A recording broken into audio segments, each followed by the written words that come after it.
Halo Bapak Ibu dan saudara-saudara yang dikasihi Tuhan, bagaimana kabarnya? Saya harap semuanya dalam keadaan yang baik, semua dalam keadaan yang penuh semangat dan penuh sukacita. Kita akan mengawali minggu yang baru ini dengan bersama-sama merenungkan firman Tuhan. Tetapi sebelumnya mari kita mempersiapkan hati kita, mari kita menghadap Tuhan di dalam doa. Tuhan Allah kami, pemilik kehidupan kami, pencipta langit, bumi, dan segala isinya, sungguh kami bersyukur untuk cinta kasih yang Tuhan anugerahkan di dalam kehidupan kami. Sungguh kami bersyukur karena Tuhan selalu ada menopang kami dalam setiap musim kehidupan.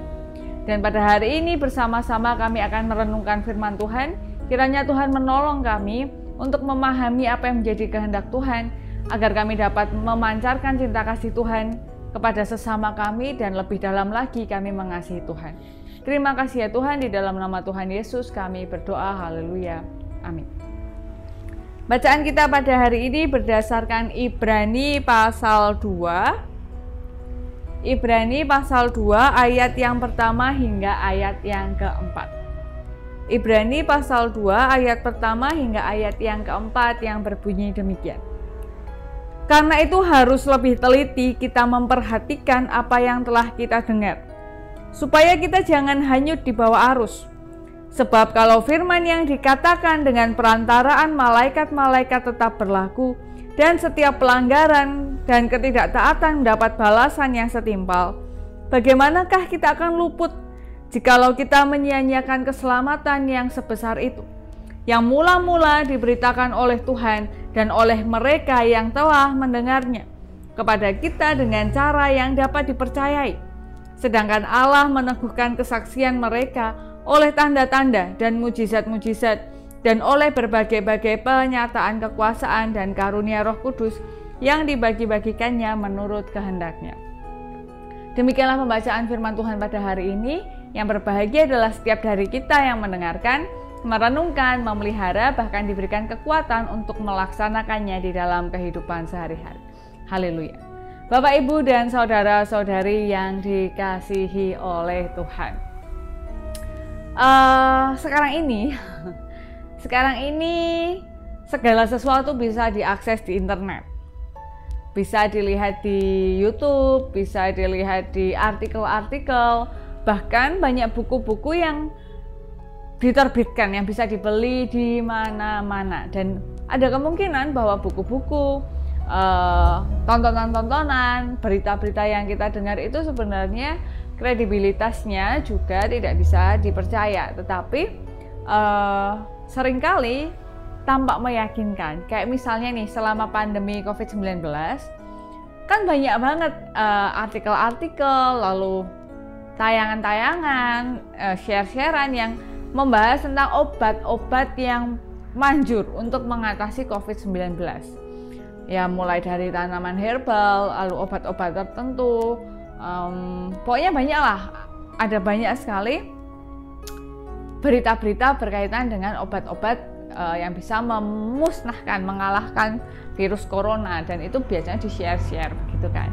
Nah, tapi kan belum tentu gitu bahwa yang di-share-share itu benar, karena juga sampai sekarang kedokteran di dunia ini belum ada pengumuman khusus bahwa obatnya itu sudah ditemukan. Dan bahkan kalau kita baca di akun-akun yang terpercaya, di artikel-artikel yang terpercaya, kredibilitasnya memang disampaikan bahwa belum ada obat yang bisa menaklukkan virus corona itu. Jadi yang ada mungkin untuk meningkatkan daya tahan tubuh, dan mungkin ada, saya juga nggak tahu ya, tapi belum ada obat khusus yang bisa menyembuhkan orang yang mengalami penyakit corona. Jadi obat yang khusus buat mengalahkan virus corona itu, setahu saya sampai rekaman ini dilakukan belum ada pengumuman gitu bahwa sudah ada. Nah, tapi kan ya namanya orang dengan kreativitasnya, dengan pengetahuannya, kemudian mencari alternatif-alternatif dan menjadikannya seakan-akan sebagai jalan yang tepat, jalan yang benar. Nah, ini juga yang dialami oleh jemaat pada saat itu. Jadi penulis surat ini dalam tafsiran tertentu dikatakan menuliskan surat kepada jemaat yang menuliskan tulisan, bukan surat ya, menuliskan tulisan kepada jemaat generasi kedua. Jadi bukan generasinya Petrus, itu bukan generasi berikutnya lagi. Jadi orang-orang yang mungkin belum pernah berjumpa dengan Tuhan Yesus sendiri. Jadi memang imannya sudah iman yang diceritakan. Ya kayak kita nih, dapat cerita-cerita, dapat kabar-kabar. Jadi belum pernah bertemu. Dan mereka ini sebenarnya sudah adalah sebuah jemaat yang punya struktur, punya organisasi. Jadi ya sudah ada imamnya, pokoknya udah ada pemimpinnya. Ya bukan pemimpin ya, sudah terorganisir begitu. Tetapi di tengah kesulitan hidup, di tengah himpitan hidup, di tengah hal-hal yang hal-hal yang menghimpitnya, mereka ini tidak diceritakan tentang penganiayaan ya. Mereka ini menjadi kehilangan kepercayaannya terhadap Tuhan. Maka penulis ingin membangkitkan kembali semangat kepercayaan jemaat pada saat itu dengan menuliskan yang tadi kita baca di ayat pertama hingga ayat keempat tentang keselamatan yang besar. Bapak Ibu, kalau mau memahami betapa dalamnya tulisan Ibrani ini, surat Ibrani ini kepada orang Ibrani ini, kita harus membaca dulu Perjanjian Lama supaya tahu kenapa kok ini adalah keselamatan yang besar.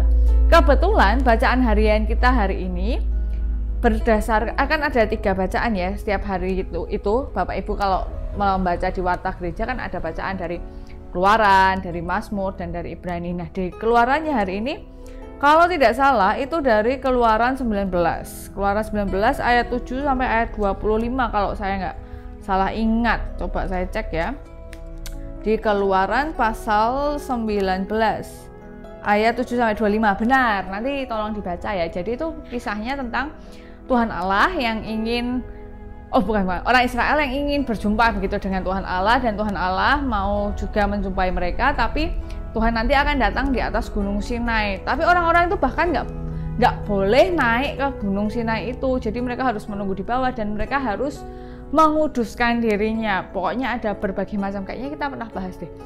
Pokoknya ada berbagai macam yang harus dilakukan begitu. Kalau sampai mereka mendaki, sampai menyentuhkan tangannya, bahkan nggak menguduskan, mereka bisa binasa. Karena Tuhan itu semulia itu. Tuhan itu sangat kudus, sangat mulia yang tidak bisa terjangkau oleh manusia berdosa seperti kita ini. Benar-benar nggak terjangkau, terlalu kudus, terlalu mulia, terlalu bersih. Ibaratnya kan ini ya sebuah rumah yang bagus, yang bersih, lalu kita ini kecemplung di lumpur. Kalau mau masuk kan ngotorin. Nah ini Tuhan itu terlalu bersih, terlalu kudus, terlalu mulia, sehingga tidak bisa dijangkau oleh manusia seberapapun manusia itu mencoba menguduskan dirinya, kecuali orang-orang yang memang dipilih oleh Tuhan langsung untuk berjumpa dengannya. Ya waktu itu kan Musa dan Harun dan beberapa tua-tua. Nah, tetapi Tuhan itu menggunakan cara yang lain. Jadi ketika datang dalam diri Tuhan berupa Tuhan, bukan berupa ya, dengan rupa Tuhan, maka tidak ada manusia yang bisa menjangkau karena terlalu kudus, terlalu jauh. Nah, satu-satunya cara adalah Tuhan datang dengan rupa manusia supaya manusia bisa menjangkau. Bukan hanya supaya Tuhan bisa menjangkau, Tuhan bisa menjangkau kita lewat apapun, karena kan yang terbatas kita, bukan Tuhan. Kalau Tuhan mau menjangkau bisa lewat apapun, tapi supaya manusia bisa dekat, bisa menjangkau Tuhan, maka datanglah Tuhan dengan rupa manusia, yaitu Tuhan Yesus. Dan itu adalah keselamatan yang luar biasa. Ketika Tuhan dalam diri seorang manusia berkenan untuk menanggung dosa seluruh manusia dan meninggal di kayu salib dan nanti akan bangkit lagi. Nah, ini diingatkan oleh penulis kepada jemaat pada saat itu, diingatkan tentang keselamatan yang sangat besar yang diterima oleh manusia pada saat ini, pada saat itu. Kalau apa yang dituliskan di Perjanjian Lama, ibaratnya gitu ya, yang dituliskan di Perjanjian Lama itu masih diterapkan, dan misalnya semua kesalahan kita itu dibalaskan setimpal, mana ada manusia yang kuat, mana bisa kita ini selamat dari dosa kita. Kalau kita membaca Perjanjian Lama, rumit sekali hidup manusia itu. Segala sesuatunya harus diatur. Hubungan dengan sesama, hubungan dengan Tuhan, bahkan ternaknya sesama, miliknya sesama, semua diatur. Dan kalau melanggar itu bisa sampai berakibat pada kebinasaan. Bisa sampai, tidak semua berakibat pada kebinasaan, tapi bisa sampai berakibat pada kebinasaan. Dan itu hal-hal yang benar-benar neritik satu persatu. Dan tidak akan ada satupun manusia yang bisa menaati seluruhnya. Karena memang ribet, banyak banget. Dan ketika harus membayar lewat persembahan, kita pernah membahas dulu, bayarannya sangat mahal. Nah, maka kedatangan Tuhan Yesus, karya keselamatan yang dilakukan Tuhan dalam diri Tuhan Yesus ini adalah keselamatan yang sangat besar. Dan jangan sampai jemaat pada saat itu take it for granted, menganggap itu sebagai hal yang biasa. Ya sudah biasa lah. Jadi kayak kalau udah biasa itu kan walaupun tidak bermaksud meremehkan, tapi tidak menganggap penting. Kan gitu ya, kita kalau ketemu orang sudah saking biasanya, jadi kayak ya sudah biasa gitu. Jadi misalnya Bapak Ibu punya teman artis gitu, orang-orang tuh kayak ketemu artis kan seneng banget, tapi karena itu teman kita ya, mau tuh kok udah seneng gitu kan? Karena sudah biasa.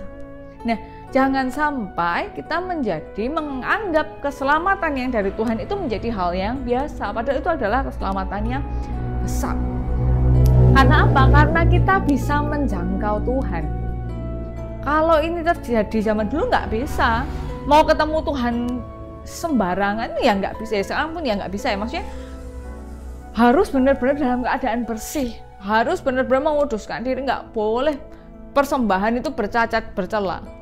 Sekarang kan Bapak Ibu persembahan dengan rupa uang bagaimanapun itu kan nggak masalah. Dulu kan nggak boleh, harus sempurna, nggak boleh bercacat bercela. Dan ini diingatkan bahwa kita ini mendapat keselamatan yang besar, dan bahkan Allah meneguhkan kesaksian mereka yang disampaikan orang-orang itu, maksudnya ya para nabi, para rasul, bahkan Tuhan sendiri itu diteguhkan dengan tanda-tanda dan mujizat-mujizat dan berbagai-bagai penyataan kekuasaan karunia Roh Kudus yang dibagi-bagikan menurut kehendak Tuhan. Jadi ya ada yang mungkin dapat yang luar biasa, kayaknya sakitnya parah banget lalu disembuhkan. Ada yang dulu saya pernah cerita di mana-mana, sedang nggak bisa makan tiba-tiba dikirimi makanan rasulan gitu kan. Itu kan adalah mujizat-mujizat yang dilakukan oleh Tuhan ya. Kebetulan kok, kebanyakan kan bukan kebetulan, tapi mujizat-mujizat bertanda-tanda yang diberikan oleh Tuhan untuk meneguhkan kesaksian tentang keselamatan yang besar yang dikaruniakan oleh Tuhan. Nah, kemarin hari Minggu kita dalam ibadah membahas betapa Tuhan Yesus itu dimuliakan, dan jangan lupa bahwa Tuhan itu mulia. Dan Tuhan yang mulia itu memberikan keselamatan yang mulia, yang besar kepada kita. Jadi ketika nanti kita baca, ketika nanti kita dengar, ketika nanti kita melihat berita-berita yang menyepelekan keselamatan dari Tuhan ini, ya kita harusnya kuat. Karena kesaksian yang kita dengar itu justru dari yang terpercaya, dari Tuhan sendiri, dari para nabi, dari rasul-rasul yang berjumpa langsung dengan Tuhan. Dan setelah itu diwariskan melalui Alkitab dan lain-lain. Dan bahkan Tuhan meneguhkan sendiri mujizat-mujizat. Nah, jadi Bapak Ibu dan saudara-saudara yang kasih Tuhan, pandemi ini sangat melelahkan. Dan gara-gara pandemi banyak orang sekarang jadi jago nih menggunakan internet. Dulunya nggak bisa, sekarang jadi bisa macam-macam gitu kan. Dan sekarang banyak orang semakin iseng memberikan informasi-informasi yang ya belum bisa dipastikan kebenarannya. Dan yang Bapak Ibu baca, Bapak Ibu lihat mungkin juga banyak juga ajaran-ajaran yang sebenarnya membelok-belokkan gitu. Jadi kita bahasnya ajaran Kristen ya. Jadi jangan-jangan ketika kita buka, jangan-jangan ada yang membelok-belokkan nih ajaran-ajaran yang membuat kita jadi bingung. Tuhan itu gini nggak sih? Tuhan itu gitu nggak sih? Lalu kita jadi apatis sama Tuhan karena kita nggak merasa tidak mendapatkan keselamatan besar. Padahal menurut kesaksian dari Tuhan sendiri, menurut kesaksian dari para rasul, nabi-nabi yang dituliskan di mana-mana, menurut mujizat yang kita alami dalam kehidupan kita sehari-hari, Tuhan itu memberikan keselamatan yang besar. Jadi mari kita bersyukur untuk itu. Mari kita merefleksikan setiap hari. Dan mari tidak menganggap keselamatan dari Tuhan itu menjadi barang yang biasa. Mari tidak meletakkan barang yang sangat hebat itu menjadi barang yang biasa. Mari kita berdoa. Kami sudah mendapatkan keselamatan yang besar dari Tuhan. Kami sudah mendengarkan berbagai macam kesaksian, kami membaca berbagai macam kisah yang luar biasa. Dan bahkan kami juga sudah merasakan mujizat dan pertolongan Tuhan di dalam kehidupan kami. Maka dari itu, kiranya Tuhan menolong kami supaya kami dapat hidup di dalam keselamatan yang Tuhan karuniakan kepada kami. Supaya kami bukan hanya meletakkan keselamatan itu, tetapi juga membawanya. Sehingga dalam setiap hari kami mengingat bahwa kami adalah manusia yang diselamatkan oleh Tuhan. Sehingga dalam menjalani kehidupan pun kami tidak menjadi sembarangan. Dan kiranya Tuhan menolong kami untuk membagikan, menceritakan keselamatan yang kami rasakan kepada orang-orang lain. Supaya mereka pun menyadari bahwa Tuhan pun sudah menyelamatkan mereka. Terima kasih Tuhan, kiranya Tuhan menuntun aktivitas kami, memampukan kami untuk menjadi garam dan terang bagi dunia. Di dalam nama Tuhan Yesus kami berdoa, haleluya, amin. Ya Bapak Ibu, demikian yang dapat saya sampaikan, kiranya dapat menjadi hal yang baik bagi kita semua. Tetap menjaga kesehatan, tetap ikuti protokol kesehatan. Sampai jumpa di pertemuan yang berikutnya. Tuhan Yesus memberkati dan mengasihi kita semua. Sampai jumpa.